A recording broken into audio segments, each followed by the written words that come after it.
Hello everybody, welcome back to Suman Guru education YouTube channel. మనం ప్రస్తుతం PGT సిలబస్లో 7వ యూనిట్ రాజులు మరియు వారి యొక్క సాహిత్య పోషణ, ఆ కాలం నాటి సాంస్కృతిక వికాసం, ఈ యూనిట్లో భాగంగా మనం గోల్కొండ నవాబులు లేదా కుతుబ్ షాహీల యొక్క చరిత్ర గురించి మనం మాట్లాడుకుంటూ, ఇంతకుముందు వీడియోలో నవాబులు, వారి యొక్క వరుస క్రమం, వారి యొక్క పరిపాలన విశేషాలు, టూకీగా కొన్ని విషయాలని బ్రీఫ్గా అంటే ప్రాథమిక అంశాలని మనం తెలుసుకోవడం అనేది జరిగింది. అయితే ఇప్పుడు గోల్కొండ నవాబుల కాలం నాటి సాహిత్యం గురించి మనం తెలుసుకునే ప్రయత్నం చేద్దాం. అందులో మొదటిగా ఇక్కడ గోల్కొండ నవాబుల నాటి సాహిత్య పోషణ అన్న విషయంలో భాగంగా మొదటగా కందుకూరి రుద్రకవి గారి గురించి ఇప్పుడు మనం మొదలు పెడుతున్నాం. మిత్రులారా, గోల్కొండ నవాబులు సుమారుగా 170 సంవత్సరములు పరిపాలన చేశారు.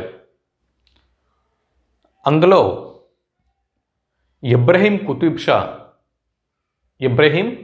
షా విషయంకి వస్తే, ఆయన తన సోదరుడు జంషీద్ పరిపాలన కాలంలో సుమారుగా 7 సంవత్సరాల పాటు విజయనగర సామ్రాజ్యంలో తలదాచుకుంటాడు. ఈ విషయం గత వీడియోలో మనం చెప్పుకోవడం జరిగింది. ఈ కాలంలో 7 సంవత్సరాల పాటు శ్రీకృష్ణ దేవరాయలతోనూ, అతని ఆస్థానంలో ఉన్నటువంటి అష్టదిగ్గజ కవులతోనూ పరిచయం ఏర్పడటం వల్ల ఈ శ్రీకృష్ణదేవరాయల యొక్క భువన విజయంలో పాండిత్యము, కవితా పోషణ వీటన్నిటినీ అనుభవించినవాడు, కల్లార చూసినవాడు, ప్రత్యక్షంగా చూసినవాడు కాబట్టి తెలుగు భాష మీద అభిమానం పెంచుకున్నవాడై ఈయనకి తెలుగు కవులన్నా, తెలుగు సాహిత్యమన్నా మక్కువ ఏర్పడింది. అయితే ఇందులో భాగంగా ఇబ్రహీం కుతుబ్ షా కొంతమంది తెలుగు కవులను తన ఆస్థానమున పోషించాడు అని మన చరిత్రకారులు చెబుతున్నారు. అయితే అందులో భాగంగా ఇప్పుడు మనం కందుకూరి రుద్రకవి గారి గురించి తెలుసుకునే ప్రయత్నం చేద్దాం. కందుకూరి రుద్రకవిని కూడా ఇబ్రహీం కుతుబ్ షా పోషించాడు అని చరిత్రకారులు చెబుతున్నారు.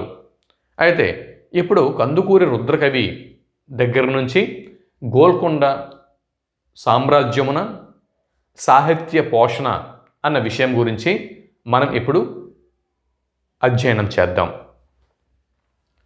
కందుకూరి రుద్రకవి విశ్వబ్రాహ్మణ కులానికి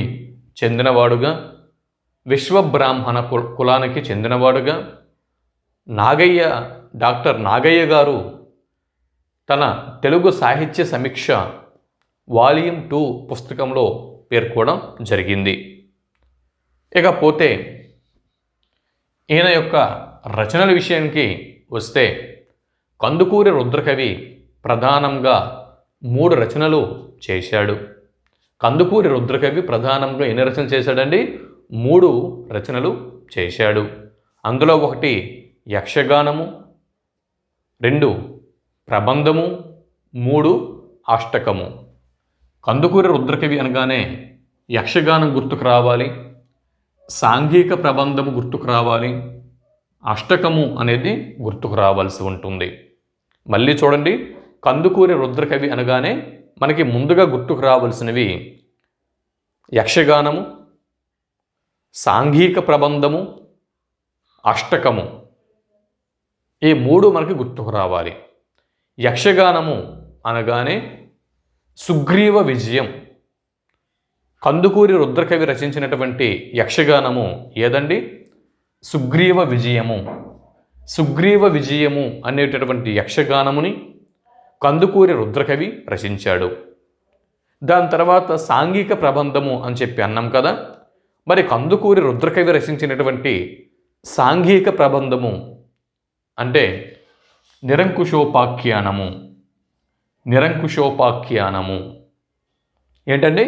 నిరంకుశోపాఖ్యానము. కందుకూరి రుద్రకవి రచించినటువంటి సాంఘిక ప్రబంధము నిరంకుశోపాఖ్యానము. మరి కందుకూరి రుద్రకవి రచించినటువంటి అష్టకము జనార్దనాష్టకము. కందుకూరి రుద్రకవి రచించినటువంటి అష్టకము జనార్దన అష్టకము. ఏంటండి? జనార్దన అష్టకము. ఇప్పుడు చూడండి, కందుకూరి రుద్రకవి రచనల గురించి మనం మర్చిపోయే అవకాశం అనేది ఉంటుందా? కందుకూరి రుద్రకవి 3 రచనలు చేశాడు. 1 యక్షగానము, 2 సాంఘిక ప్రబంధము, 3 అష్టకము. యక్షగానము అనగానే సుగ్రీవ విజయం మనకు గుర్తుకు రావాలి. తర్వాత సాంఘిక ప్రబంధము అనగానే నిరంకుశోపాఖ్యానము మనకు గుర్తుకు రావాల్సి ఉంటుంది. అష్టకము అనగానే జనార్దన అష్టకము. ఈ విధంగా ఈ 3 రచనలు మనకి గుర్తుకు రావాల్సి ఉంటుంది. దాని తర్వాత విషయానికి వస్తే ఇది పూర్తయింది. ఈ బాక్స్ని మనం పూర్తి చేసేసుకున్నాం. ఇప్పుడు సెకండ్ బాక్స్లోకి వద్దాం. ఇక్కడ చూడండి, ప్రకాశం జిల్లాలోని బాగా గుర్తుపెట్టుకోండి, ప్రకాశం జిల్లాలోని చింతలపాలెం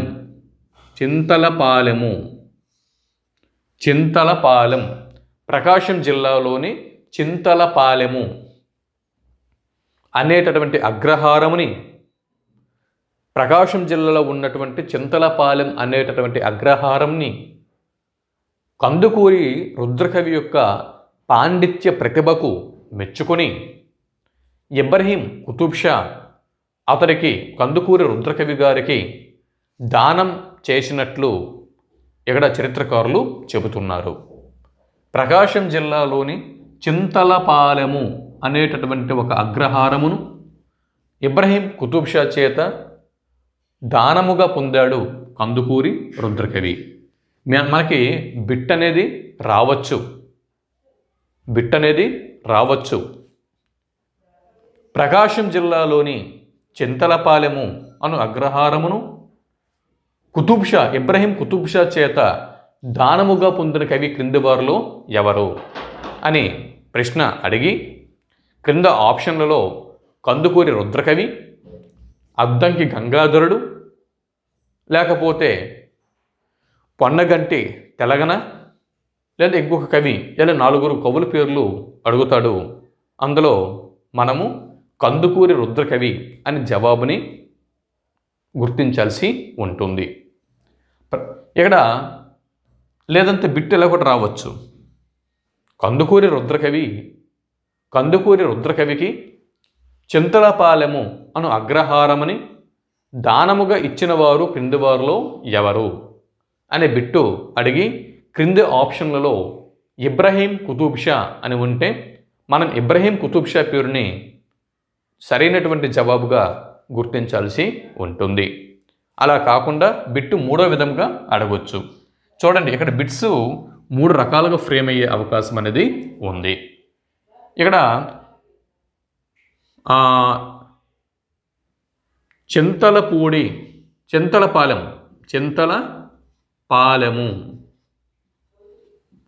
చింతలపాలెము అనేటటువంటి ఈ అగ్రహారంని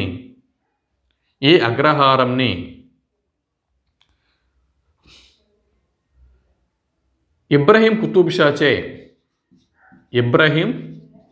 కుతుబ్ షాచే దానం పొందినవాడు ఎవరు, దానం పొందిన కవి ఎవరు అని బిట్ రావడం ఛాన్స్ ఉంది.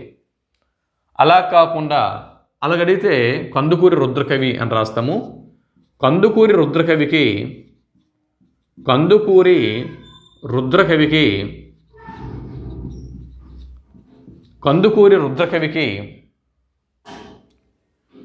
ఇబ్రహీం కుతుబ్ షా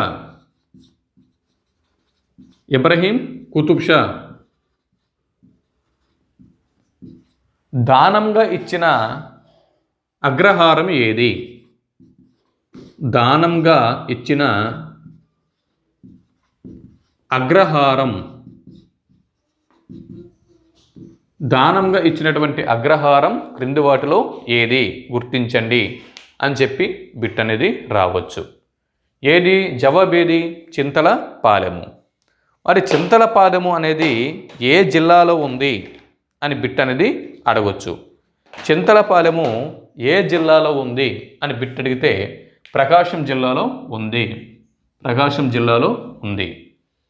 చింతలపాలెము అనేది ప్రకాశం జిల్లాలో ఉంది. అది సో ఏ విధంగా బిట్ అడిగినా కూడా మనం ఆన్సర్ చేసే విధంగా ఉండాలి. అందుకే కాస్త స్లోగా చెబుతున్నాను. ఇకపోతే మరొక బిట్టు చూడండి. 2 బాక్సులు అయిపోయినాయి. బాక్స్ 1, బాక్స్ 2 అయిపోయింది. ఇప్పుడు బాక్స్ 3లోకి వచ్చాం. తనకు కాళికాదేవి వరప్రసాదము వల్ల కవితా సంపద అలవడినట్లు చెప్పుకున్న కవి క్రింది వారిలో ఎవరు? కాళికాదేవి అనగానే మనకి కలకత్తా గుర్తు రావాలి. కాళికాదేవి అంటే ప్రధానంగా కాళికాదేవి అంటే కలకత్తా అమ్మవారు, అవునా? సరే, ఇప్పుడు తనకు కాళికాదేవి వరప్రసాదము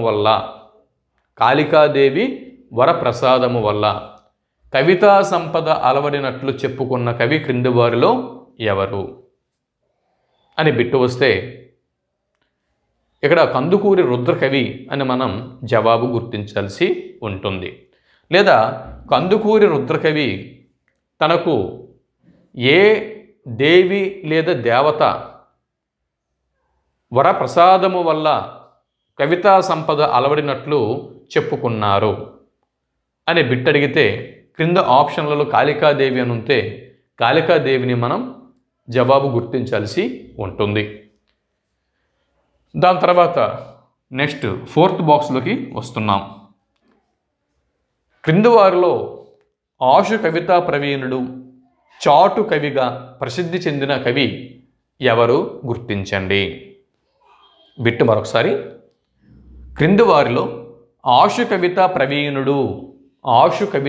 ప్రవీణుడుగాను, చాటు కవిగాను, చాటు కవులు అనగానే మనకి ఎవరెవరు గుర్తుకొస్తారు?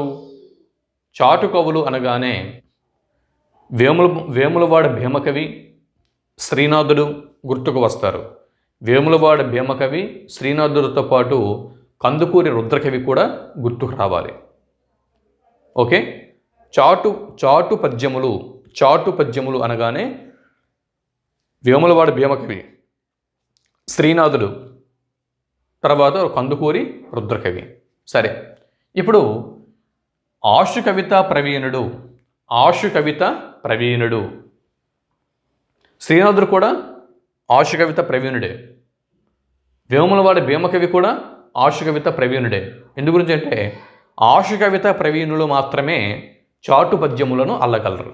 అప్పటికప్పుడు ఆశువుగా చాటు పద్యములని చెప్పగలరు. కాబట్టి ఆశు కవిత ప్రవీణులు ముగ్గురు కూడా ఈ కోవలకు వస్తారు. అయితే ఇక్కడ ఈయనకి ఆశు కవిత ప్రవీణుడు అని చెప్పి పేరున్నది, ప్రఖ్యాతిగాంచాడు. ఓకే, వారిద్దరికీ ఈ ఆశు కవిత ప్రవీణుడు అనే బిరుదు లేదు. కానీ ఆశు కవిత ప్రవీణుడు అనే బిరుదు కందుకూరి రుద్రకవికి ఉంది. కాబట్టి ఆశు కవిత ప్రవీణుడు మరియు చాటు కవిగా ఈయన ప్రసిద్ధి పొందాడు. దాని తర్వాత కందుకూరి రుద్రకవి రచనలు పైన చూడండి. ఇక్కడ కందుకూరి రుద్రకవి యొక్క రచనలు పైన ఈ 3 రచనలు, యక్షగానం, సుగ్రీవ విజయము, నిరంకుశోపాఖ్యానము, జనార్దనాష్టకము అన్నటువంటి ఈ 3 రచనల మీద, కందుకూరి రుద్రకవి యొక్క రచనల మీద పరిశోధనలు చేసి శ్రీ వెంకటేశ్వర విశ్వవిద్యాలయం నుంచి SVU శ్రీ వెంకటేశ్వర యూనివర్సిటీ నుండి PhD పొందిన వారు క్రింది వారిలో ఎవరు అని బిట్టు వస్తే డాక్టర్ రేవూరి అనంత పద్మారావు అని జవాబు గుర్తించాల్సి ఉంటుంది. డాక్టర్ రేవూరి అనంత పద్మారావు. ఓకే, కందుకూరి రుద్రకవి రచనల మీద కందుకూరి రుద్రకవి యొక్క రచనల మీద పరిశోధనలు చేసి శ్రీ వెంకటేశ్వర యూనివర్సిటీ నుంచి పిహెచ్డి పొందినవారు క్రింది వారు ఎవరు అని బిట్టు వస్తే డాక్టర్ రేవూరి అనంత పద్మారావు.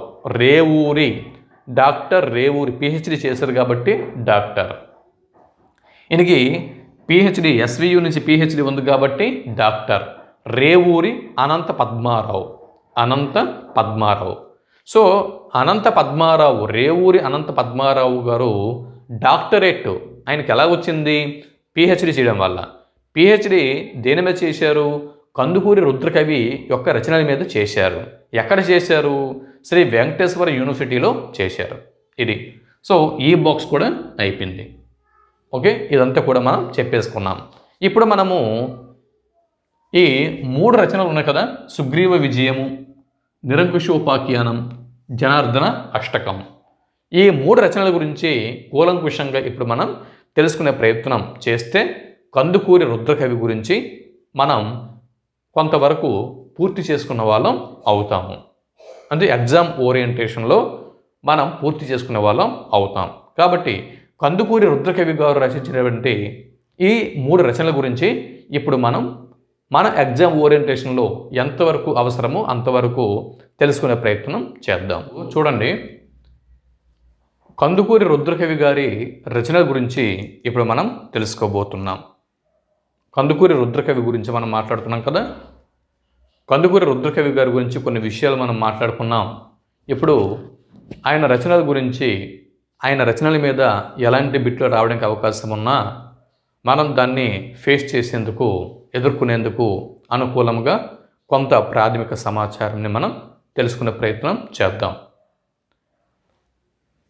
సుగ్రీవ విజయం ఇది ఒక కృతి, అవునా? యక్షగానము. తెలుగు సాహిత్యంలో అంటే దీని గొప్పతనం ఏంటి? దీని గొప్పతనం ఏంటంటే తెలుగులో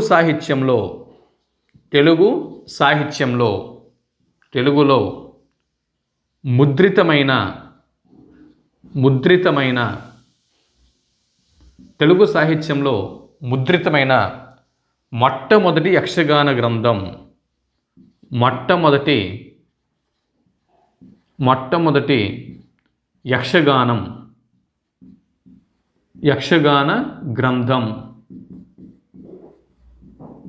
ఇది దీని యొక్క ప్రత్యేకత. తెలుగు సాహిత్యంలో ముద్రితమైన మొట్టమొదటి యక్షగాన గ్రంథం క్రింది వాటిలో ఏది అని బిట్టు వస్తే కందుకూరి రుద్రకవి రచించినటువంటి సుగ్రీవ విజయం అని జవాబు గుర్తించాల్సి ఉంటుంది. ఇది ఒక బిట్టు. సుగ్రీవ విజయం యొక్క కర్త ఎవరు? కృతికర్త. ఈ యక్షగానము కృతికర్త కందుకూరి రుద్రకవి.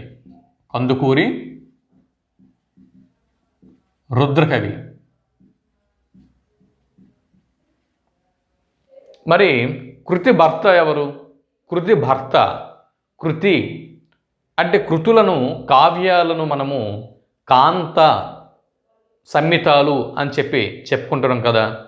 కాబట్టి దానిని సృష్టించిన వారు కందుకూరి రుద్రకవి కాగా, దానిని అంకితం పుచ్చుకున్నవారు, ఈ అంకితం పుచ్చుకున్న వారిని కృతి భర్త అని చెప్పి అంటారు. ఇది ఎవరికి అంకితం ఇవ్వడం జరిగింది? కందుకూరు జనార్దన స్వామికి. ఇక్కడ కందుకూరులో ఉన్నటువంటి జనార్దన స్వామికి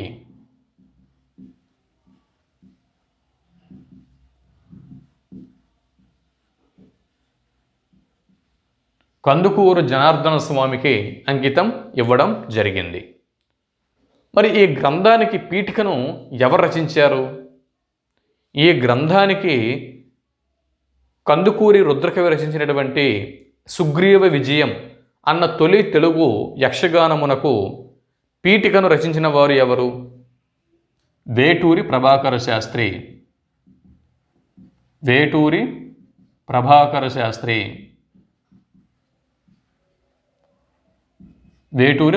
శాస్త్రి. ఇందులోని నాయకుడు ఎవరు? సుగ్రీవ విజయంలో నాయకుడు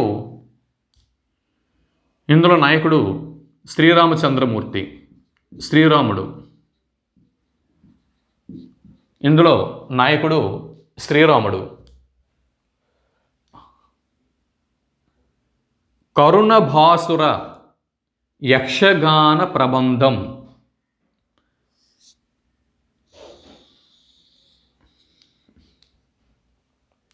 కందుకూరి రుద్రకవి తన సుగ్రీవ విజయం అన్నటువంటి యక్షగానం గురించి, కందుకూరి రుద్రకవి సుగ్రీవ విజయం అనేటటువంటి తన యక్షగానం అనేటటువంటి ఈ రచన గురించి ఏమని చెప్పుకున్నారు అంటే, తనది కరుణభాసుర యక్షగాన ప్రబంధముగా కందుకూరి రుద్రకవి గారు తన సుగ్రీవ విజయం అన్నటువంటి గ్రంథం గురించి చెప్పుకున్నారు.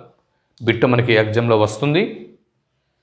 తనది కరుణభాసుర యక్షగాన ప్రబంధముగా చెప్పుకున్న కవి క్రింది వారిలో ఎవరు? కందుకూరి రుద్రకవి. లేదా బిట్టు ఎలా రావచ్చు, క్రింది వాటిలో కరుణభాసుర యక్షగాన ప్రబంధం ఏది గుర్తించండి. క్రింది వాటిలో కరుణభాసుర యక్షగాన ప్రబంధం ఏదో గుర్తించండి అని బిట్టు అడిగితే జవాబుగా మనము దేని గుర్తిస్తాం? ఇక్కడ సుగ్రీవ విజయం, కందుకూరి రుద్రకవి రచించినటువంటి సుగ్రీవ విజయం అని జవాబు గుర్తించాల్సి ఉంటుంది. దాని తర్వాత ఇతివృత్తం దగ్గరికి వద్దాం. ఇతివృత్తం చెప్పుకునే ముందు దీనిలో ఉన్నటువంటి రసాలు కరుణరసం మరియు వీరరసం. కరుణరసం మరియు వీరరసం, ఈ రెండు రసాలని సుగ్రీవ విజయంలో మనం చూడగలం. ప్రధానంగా ఉన్నటువంటి రసాలు సుగ్రీవ విజయం అనే యక్షగాన ప్రబంధములో ప్రధానంగా ఉన్నటువంటి రసాలు కరుణ మరియు వీరత్వం. ఓకే, ఇక ఇతివృత్తం గురించి మనం చూద్దాం.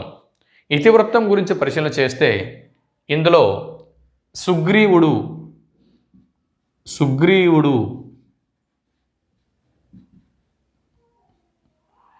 శ్రీరాముని సహాయంతో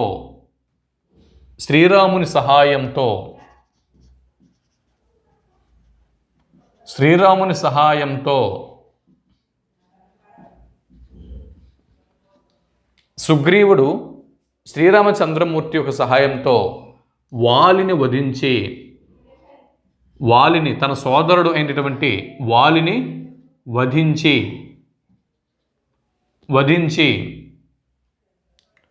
తన రాజ్యానికి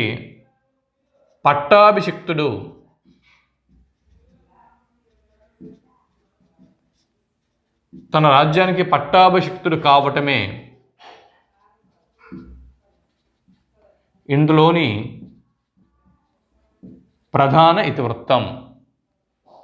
ప్రధానమైనటువంటి ఇతివృత్తం.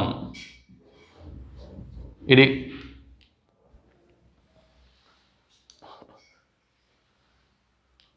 కందుకూరి రుద్రకవి రచించినటువంటి ఈ సుగ్రీవ విజయం అన్నటువంటి ఈ గ్రంథమున సుగ్రీవుడు శ్రీరామచంద్రమూర్తి సహాయంతో వాలిని వధించి తాను పట్టాభిషిక్తుడు కావటమే ఈ గ్రంథంలో ఉన్నటువంటి ప్రధానమైనటువంటి ఇతివృత్తం.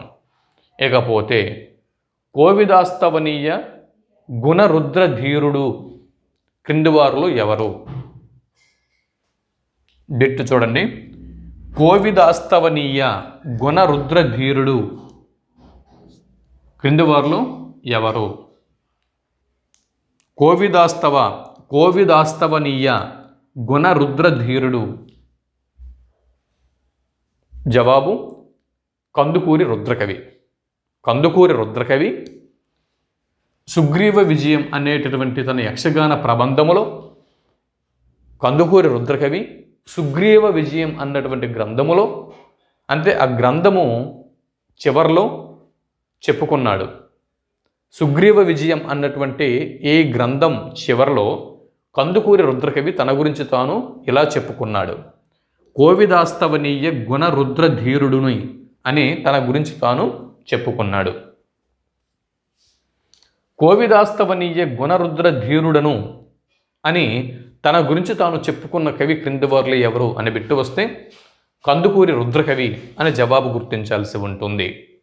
ఇలా ఏ గ్రంథంలో చెప్పుకున్నాడు, ఎక్కడ చెప్పుకున్నాడు, శాసనంలో చెప్పుకున్నాడా, లేదా సుగ్రీవ విజయంలో చెప్పుకున్నాడా, లేదా నిరంకుశోపాఖ్యానంలో చెప్పుకున్నాడా, లేదా జనార్దనాష్టకంలో చెప్పుకున్నాడా, లేకపోతే తనకి ఈ విధంగా పలికిన వారు అంటే ఇబ్రాహీం కూలి కుతుబ్ షా చేత ఇలా అనిపించుకున్నాడా అని బిట్టు అడిగితే తాను కోవిదాస్తవనీయ గుణరుద్ర ధీరుడు అని చెప్పి తన గురించి తాను సుగ్రీవ విజయం యొక్క గ్రంథం యొక్క చివరి భాగంలో ఆయన కోవిదాస్తవనీయ గుణరుద్ర ధీరుడుని అని కందుకూరి రుద్రకవి చెప్పుకున్నాడు అని మనం ఇక్కడ గుర్తించాల్సి ఉంటుంది.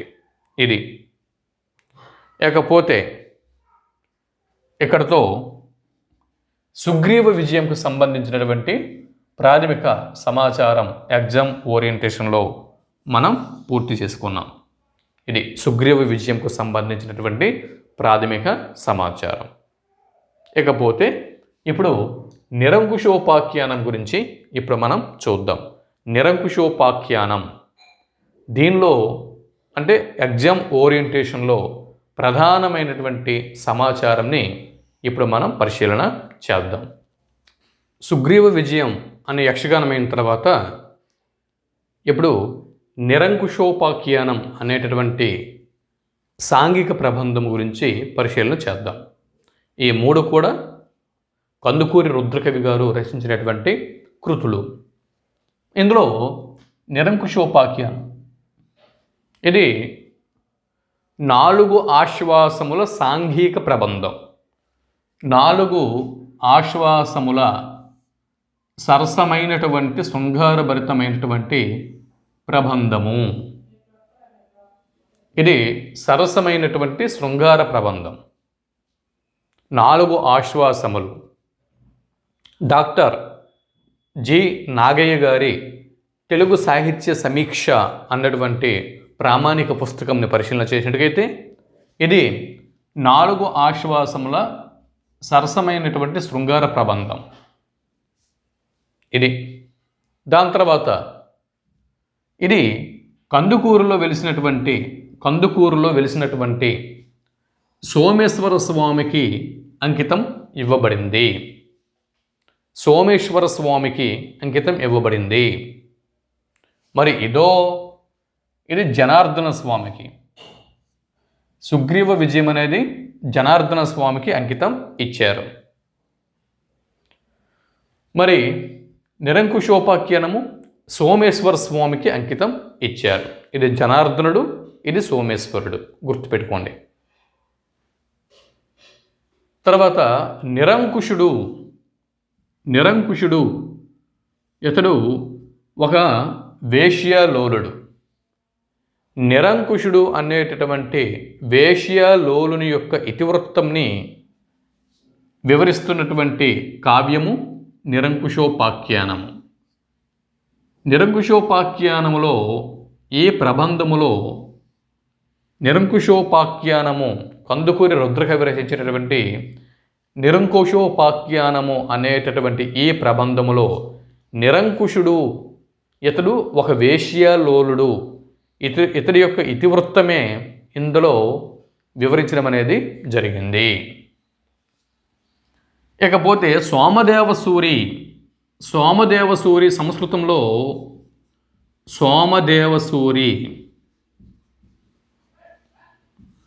సోమదేవసూరి అన్న సంస్కృత గ్రంథ రచయిత కథాసరిస్సాగరంని సంస్కృతంలో సోమదేవసూరి రచించాడు. ఇది ఒక కథాకావ్యము. ఇందులో విక్రమాదిత్యుని కథాసరిస్సాగరమునందు విక్రమాదిత్యుని యొక్క కథ, అలాగే ఈ కథాసరిస్సాగరంలోని టింటాకరాలుడు అనేటటువంటి జూదరి కథ. ఈ సోమదేవసూరి సంస్కృతంలో రచించినటువంటి కథాసరిస్సాగరము అన్న కథాకావ్యంలో విక్రమాదిత్యుని కథ, టింటా కరాలుడు అన్న జోదరి కథ. ఈ రెండు కథలు ఈ నిరంకుశోపాఖ్యానము అక్కడ కందుకూరి రుద్రకవి యొక్క నిరంకుశోపాఖ్యానము అన్న ప్రబంధ రచనకు మూలము అని పల్లా దుర్గయ్య గారు చెప్పారు. ఎవరు చెప్పారండి? పల్లా దుర్గయ్య గారు చెప్పారు. పల్లా దుర్గయ్య గారు ఏమని చెప్పారు? పల్లా దుర్గయ్య ఏమని చెప్పారండి? ఈయన సోమదేవసూరి సంస్కృతంలో రచించినటువంటి కథా సరిత్సాగరం ఏమైతే ఉందో ఇందులో ఉన్నటువంటి విక్రమాదిత్యుని కథ, టింటా కరాలుడు అన్నటువంటి జోదరి కథ ఈ నిరంకుశోపాఖ్యానము అన్న గ్రంథానికి మూలము అని పల్లా దుర్గయ్య గారు ప్రబంధ వికాసము అనేటటువంటి తన యొక్క సిద్ధాంత వ్యాసములో ప్రబంధ వికాసము అనేటటువంటి సిద్ధాంత వ్యాసములో ఆయన ఈ విషయంని పేర్కోవడం జరిగింది. ఇక్కడ టింటా కరాలుడు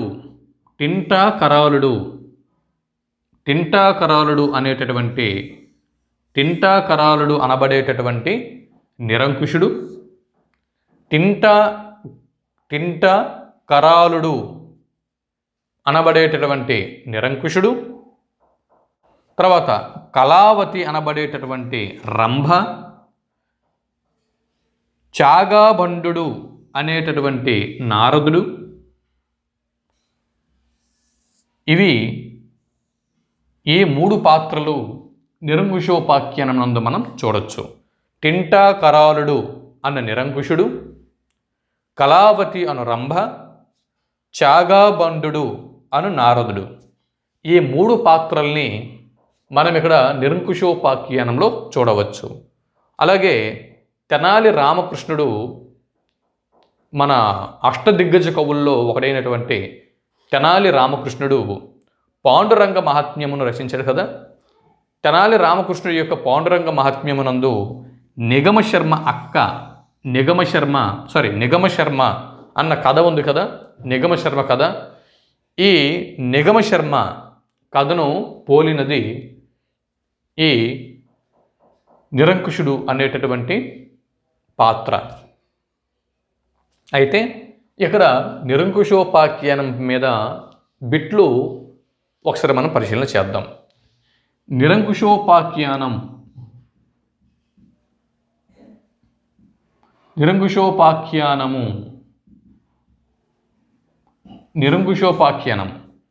ఇది ఏ రకమైనటువంటి కావ్యము? ఇది ఏ సాహిత్య ప్రక్రియకి చెందుతుంది? మొదటి బిట్టు. ఇది ప్రబంధము ఇది ఒక బిట్టు. నిరంకుశోపాఖ్యానం ప్రబంధంని ఎవరు రచించారు అంటే ఇక్కడ కందుకూరు రుద్రకవి. సో కర్త. ఇది ఎవరికి అంకితమైంది? కందుకూరులో వెలిసినటువంటి సోమేశ్వర స్వామికి అంకితం చేయబడింది. 3 బిట్లు. దాని తర్వాత ఇందులోని ఇతివృత్తం ఏమిటి?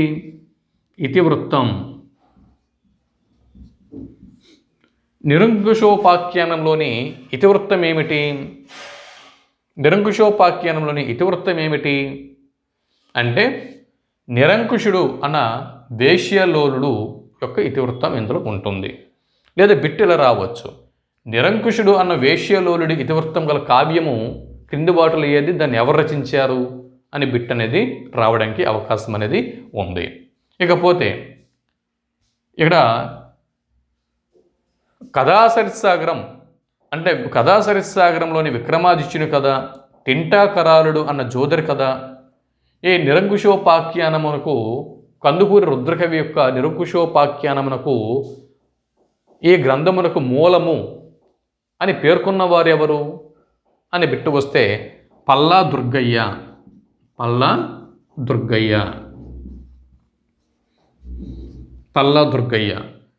సోమదేవసూరి చూడండి, కథాసరిత్సాగరం అనేది ఏ భాషలో ఉన్నటువంటి గ్రంథము? సంస్కృత భాషలో కథాసరిత్సాగరంని ఎవరు రచించారు? సోమదేవసూరి రచించాడు.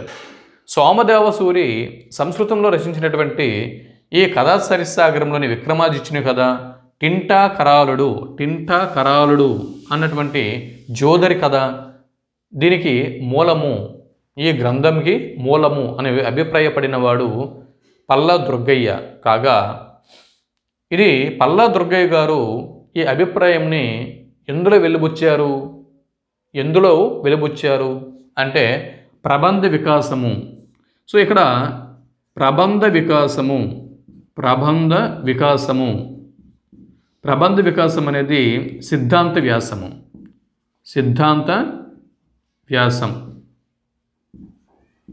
ఈ ప్రబంధ వికాసం అన్నటువంటి సిద్ధాంత వ్యాసంని వెలువరించిన వారు ఎవరు అని బిట్టు వస్తే, ప్రబంధ వికాసము అన్నటువంటి సిద్ధాంత వ్యాసంని వెలువరించిన వారు క్రింది వారులు ఎవరు అని బిట్టు వస్తే పల్లా దుర్గయ్య.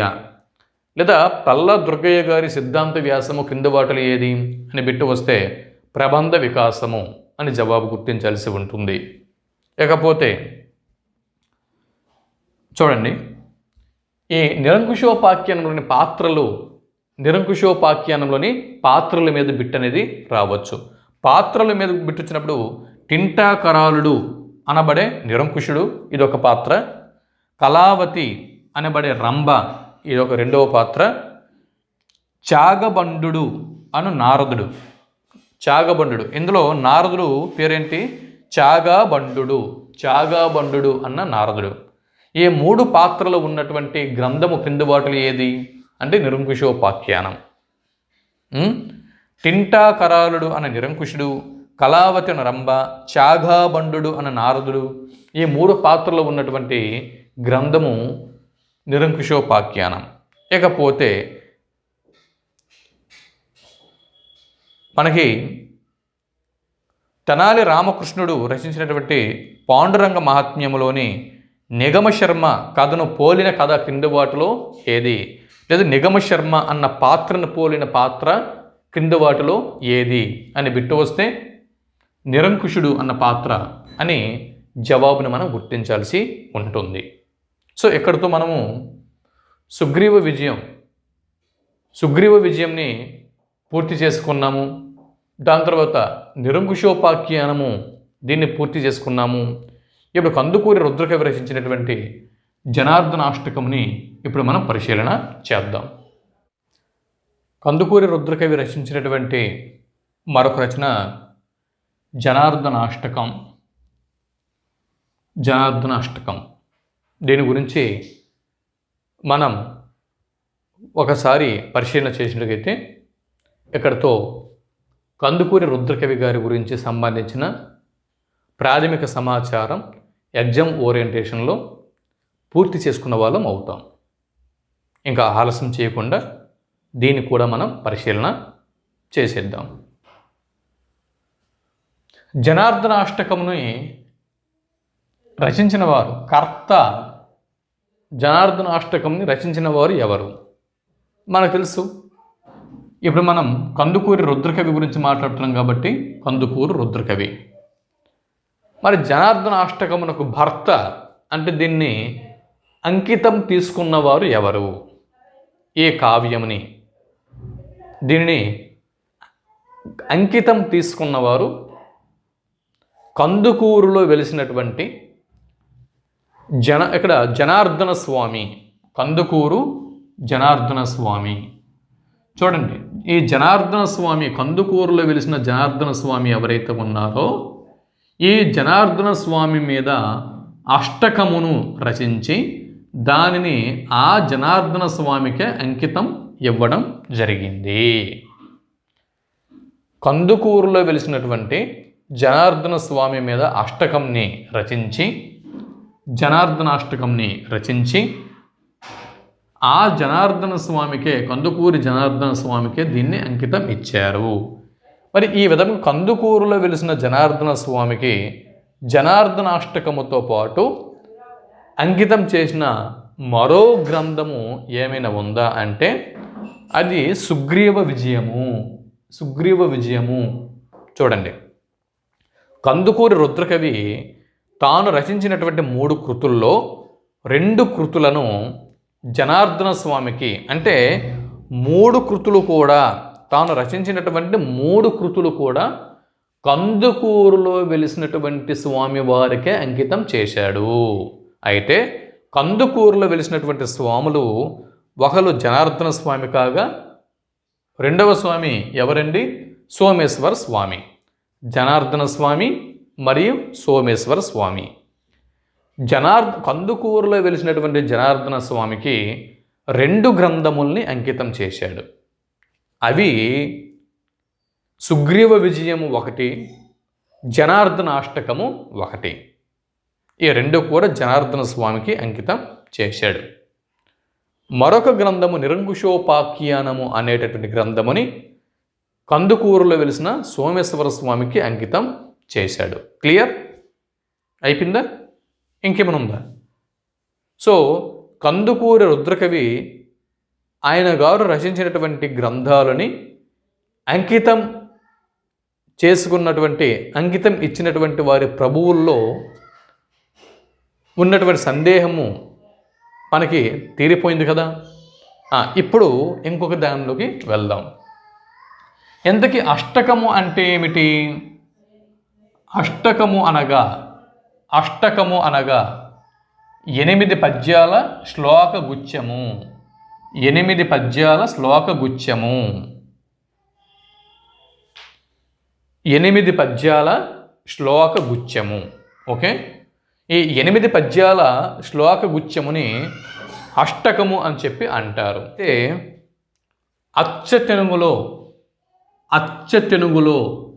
తెనుగులో వెలిసిన మొట్టమొదటి అష్టకము జనార్దన అష్టకము అని చెప్పి జి నాగయ్య గారు తన తెలుగు సాహిత్య సమీక్ష అన్నటువంటి గ్రంథములో ఆయన పేర్కోవడం జరిగింది.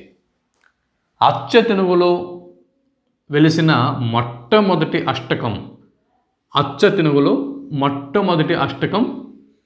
కందుకూరు రుద్రకవి రచించినటువంటి జనార్దన అష్టకము అని జి నాగయ్య గారు తన తెలుగు సాహిత్య సమీక్ష అన్న గ్రంథంలో పేర్కొన్నారు. ఇకపోతే అంతకుముందే పాల్కూరికి సోమనాథుడు మరియు మల్లికార్జున పండితుడు ఈ ఇరువురు కూడా అష్టకములను రచించి ఉన్నప్పటికీ కూడా వాటి మీద సంస్కృత భాష యొక్క ప్రభావము అనేది కొంతవరకు కనిపిస్తుంది అని చెప్పి స్వచ్ఛమైనటువంటి తొట్టతొలి అచ్చ తెనుగు అష్టకము కందుకూరి రుద్రకవి రచించిన జనార్దన అష్టకము అని ఇక్కడ జి నాగయ్య గారు తెలుగు సాహిత్య సమీక్ష అనే గ్రంథమున పేర్కొన్నారు.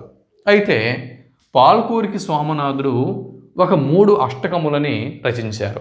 అవి బసవాష్టకం, వృషభాష్టకం, త్రివిధ లింగాష్టకం.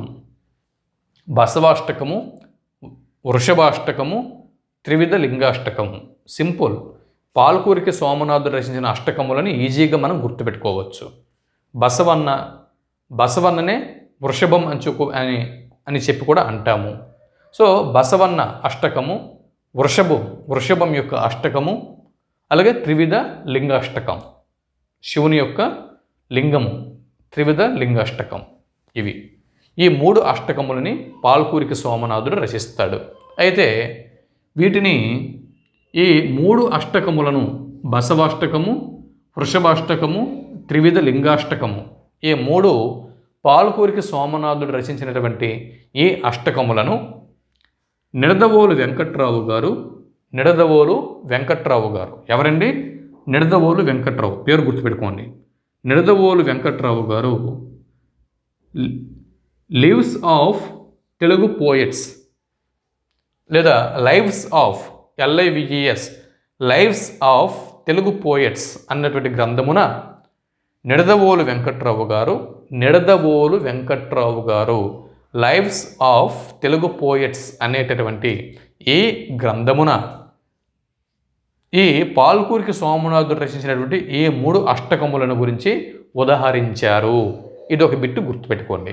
ఇకపోతే మల్లికార్జున పండితారాజ్యుడు ఇతడు అమరేశ్వర అష్టకంని రచించాడు. అమరేశ్వర అష్టకంని రచించాడు. ఓకే, మల్లికార్జున పండితుడు అమరేశ్వరాష్టకంని రచించాడు. పాల్కూరికి సోమనాథుడు బసవ వృషభ త్రివిధ లింగ అష్టకములను రచించాడు. అలాగే కందుకూరి రుద్రకవి జనార్దన అష్టకంని రచించాడు. ఇకపోతే వీటిని పరిశీలన చేస్తే మరి అచ్చ తెలుగులో మొట్టమొదటి అష్టకం జనార్దన అష్టకం అని చెప్పన్నాం కదా, ఇది దేశీ ఛందస్సులో ఉంది. ఆ ఛందస్సు మత్త కోకిల అన్నటువంటి దేశీ ఛందస్సులో దేశీ ఛందస్సులో ఈ జనార్దన అష్టకంని ఈయన కందుకూరి రుద్రకవి గారు రచించడం జరిగింది. ఇదొక బిట్టు. ఇకపోతే ఈ జనార్దన అష్టకం యొక్క మకుటం పరిశీలన చేస్తే ధనుజమర్దన మరియు కందుకూరి జనార్దన, ధనుజమర్దన కందుకూరి జనార్దన అన్న మకుటంతో ఉంటుంది. ధనుజమర్దన కందుకూరి జనార్దన. సో ధనుజమర్దన సో ధనుజులు అన్నటువంటి రాక్షసుల్ని అణిచినవాడు.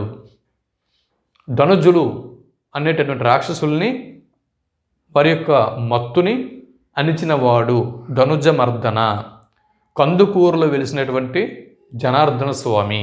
ధనుజమర్దన కందుకూరి జనార్దన అన్న మకుటంతో మత్త కోకిల అన్నటువంటి ఛందస్సులో దేశీ ఛందస్సులో ఈ జనార్దన స్వామి అష్టకంని జనార్దన అష్టకముగా కందుకూరి రుద్రకవి రచించి ఆ జనార్దన స్వామికి అంకితం చేశాడు. ఇకపోతే ఈ రెండు పూర్తయిపోయి ఇది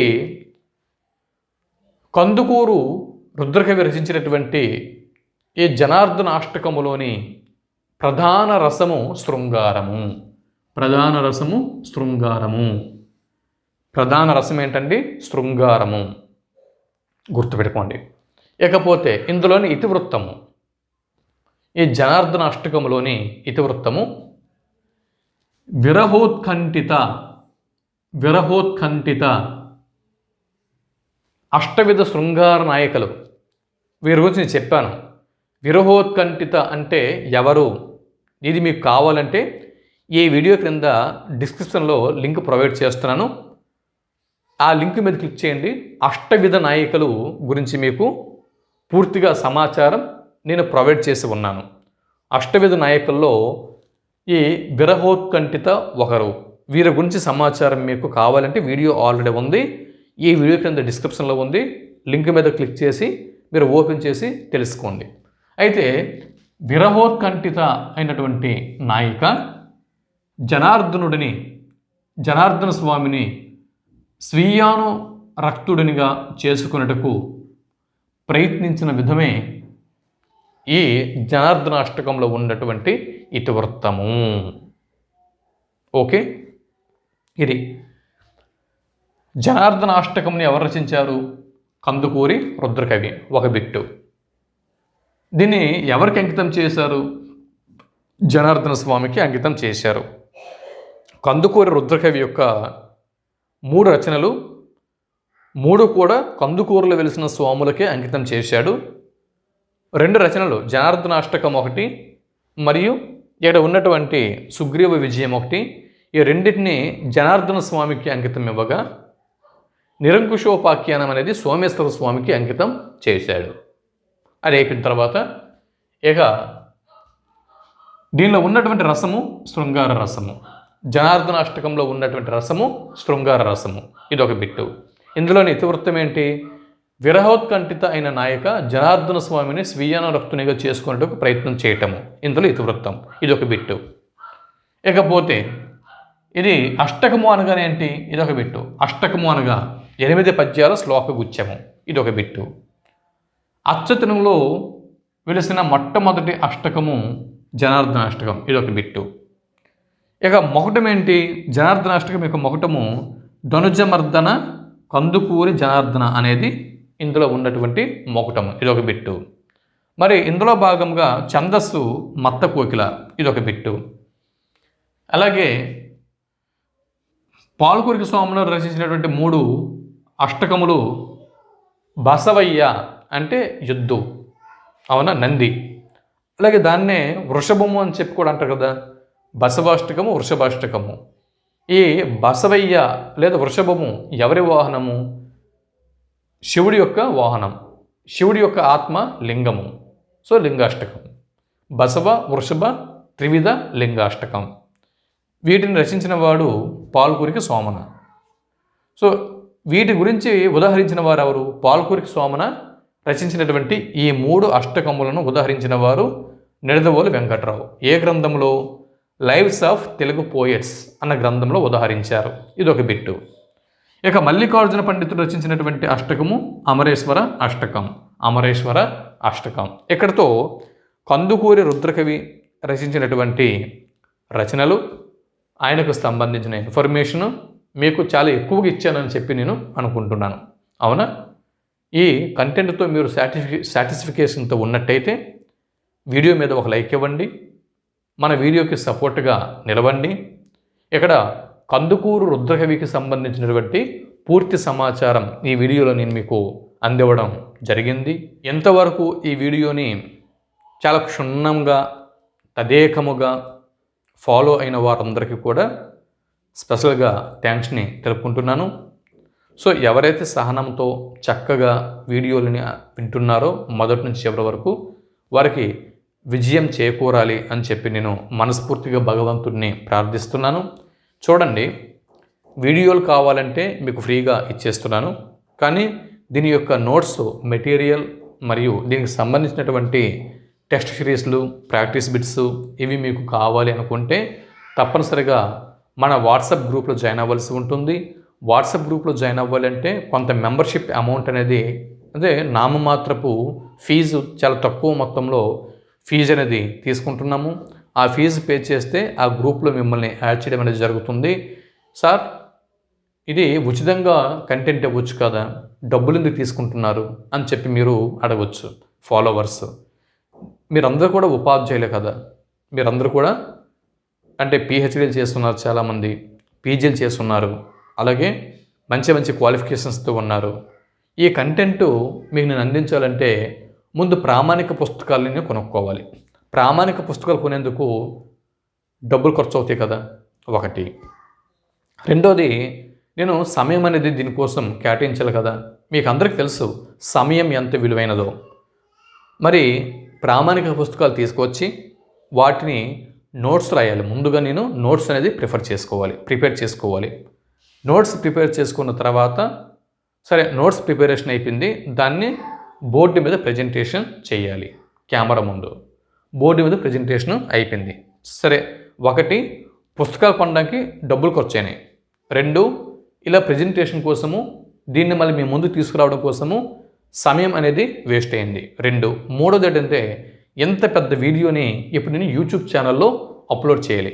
యూట్యూబ్ ఛానల్లో అప్లోడ్ చేయాలంటే డాటా కావాలి. డాటా ఒకసారి మీరు ఎయిర్టెల్ కానీ బిఎస్ఎన్ఎల్ కానీ డాటా 1 GB డాటా ఎంత రేటో ఒకసారి మీరు సెర్చ్ చేయండి. సో డాటా కోసము, డాటా అనేది వాడు ఫ్రీగా ఇవ్వడు, దానికి కూడా అమౌంట్ అనేది ఖర్చు అవుతుంది. సో ఇంత వ్యయ ప్రయాసాలకు ఓర్చి మీ ముందుకు ఎంత కంటెంట్ తీసుకుని వస్తున్నప్పుడు నామమాత్రపు ఫీజుని మేము మీ నుంచి ఆశించడంలో తప్పు లేదు. ఓకేనా? అర్థం చేసుకుంటారు అని భావిస్తున్నాను. సరే, ఇక దీని తర్వాత మనం చెప్పుకోవాల్సింది ఏంటంటే, ప్రస్తుతం రాజులు, సాహిత్య పోషణ, సాంస్కృతిక వికాసం అన్న అంశంలో భాగంగా గోల్కొండ నవాబుల గురించి మనం ప్రస్తావించుకుంటూ ఇబ్రహీం కుతుబ్ షా చేత పోషింపబడినటువంటి సుగ్రీవ అంటే కందుకూరి రుద్రకవి గురించి మనం ఈ వీడియోలో కొంత ఎగ్జామ్ ఓరియంటేషన్లో మనకి ఎంతవరకు అయితే సమాచారం అవసరమో అంతవరకు కంటెంట్ని మనం అధ్యయనం చేశాము, నేర్చుకున్నాము. దీని తర్వాత అద్దంకి గంగాధర కవి ఉన్నాడు, అలాగే పండగంటి తెలగనార్యుడు ఉన్నాడు, మరికొంతమంది కవులు ఈ గోల్కొండ నవాబుల యొక్క పోషణలో చాలామంది ఉన్నారు. వారికి సంబంధించిన కంటెంట్తో మరో వీడియోలో మీ ముందుకు నేను వస్తాను. ఇప్పటికే ఈ వీడియో చాలా లెంగ్త్ ఎక్కువయ్యింది కాబట్టి నేను తర్వాతి వీడియోలో వారి గురించి మీకు ఇన్ఫర్మేషన్ కంటెంట్ని అందిస్తున్నాను. అంతవరకు ఈ వీడియోని మీరు ఆదరిస్తారని భావిస్తూ ఇక్కడితో నేను సెలవు తీసుకుంటున్నాను.